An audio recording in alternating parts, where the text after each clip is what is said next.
Jenna and I went to Haiti on a mission trip.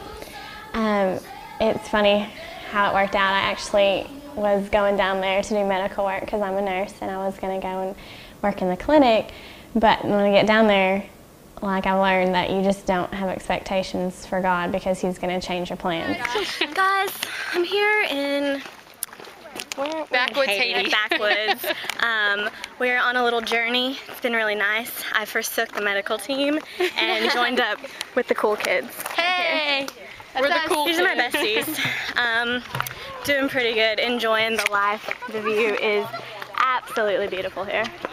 Haiti is an extremely poor country. Like, a lot of people think that because of the earthquake, it's poor now, but that's not true. Like, it was extremely poor before the earthquake, and now it's like 50 times worse.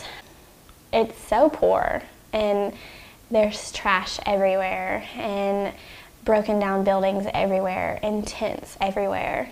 But Haiti is so beautiful, like the country. I mean, it is beautiful, beautiful landscape, beautiful sunrises and sunsets. Mountains are beautiful. The ocean is, crystal blue, and I mean, it's just beautiful, and it rains every day, and the weather wasn't bad. From what I hear, it does get pretty bad, but it was really nice when I was down there, and I really, one day I was just really looking at how pretty everything was, and I think that that's what we need to do with people, because everybody's going to have trash in their life, and everybody's going to have scars, and there's always going to be something that's not going to make somebody pretty on the outside.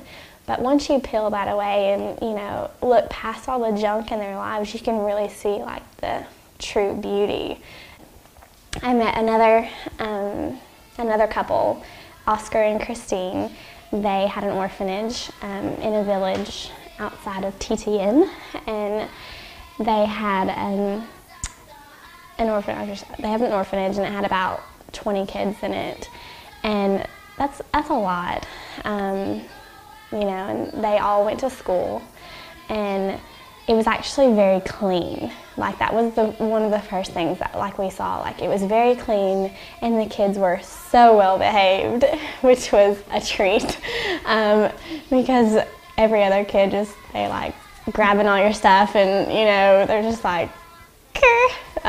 But they were so well behaved, and what was so cool was you could see these people that in the midst of this hard circumstance that they're going through, living in a country where they have nothing, they still love these kids 100%, and they're giving their life for these kids, and sharing their life with these kids, and sharing Jesus with these kids, and they really, really want the best for them.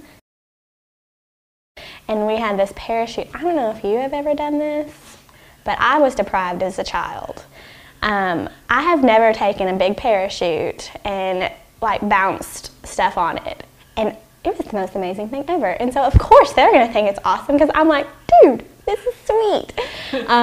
So we were playing with this parachute, and just to see their faces light up was so cool.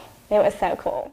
You'll just be walking down a road, and you'll just feel this little hand slide in yours, and it's a little kid, and they just want you to hold them or play with them, and just spend time with them, and that was really, because I'm not a kid person.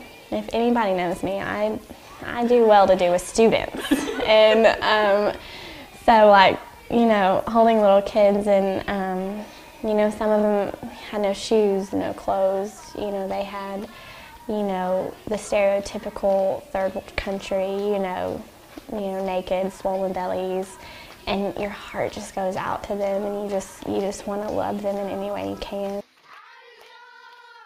I went to a worship service, and it was just a worship service. It wasn't anything, it wasn't a full message or anything.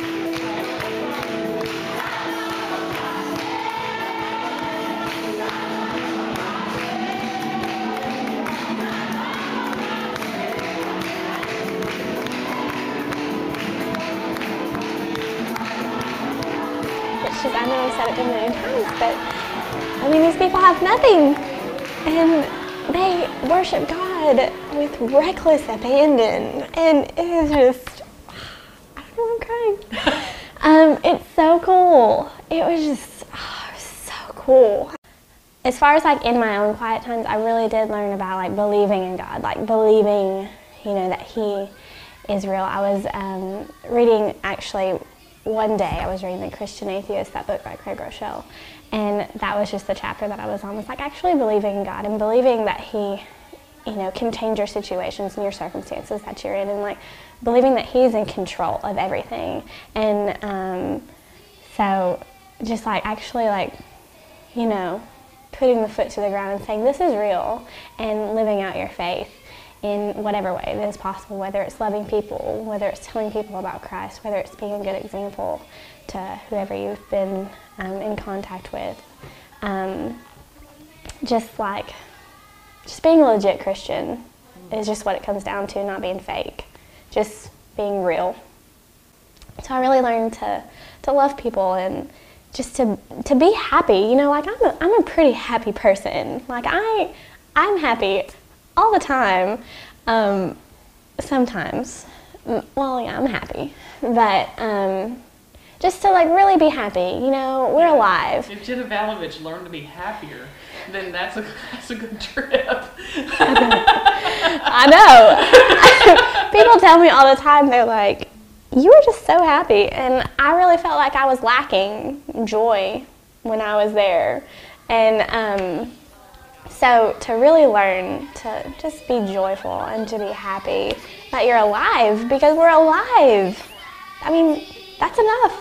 We're alive. Jesus, no turning back, no turning back, no turning back, no turning back. Come on, Jesus.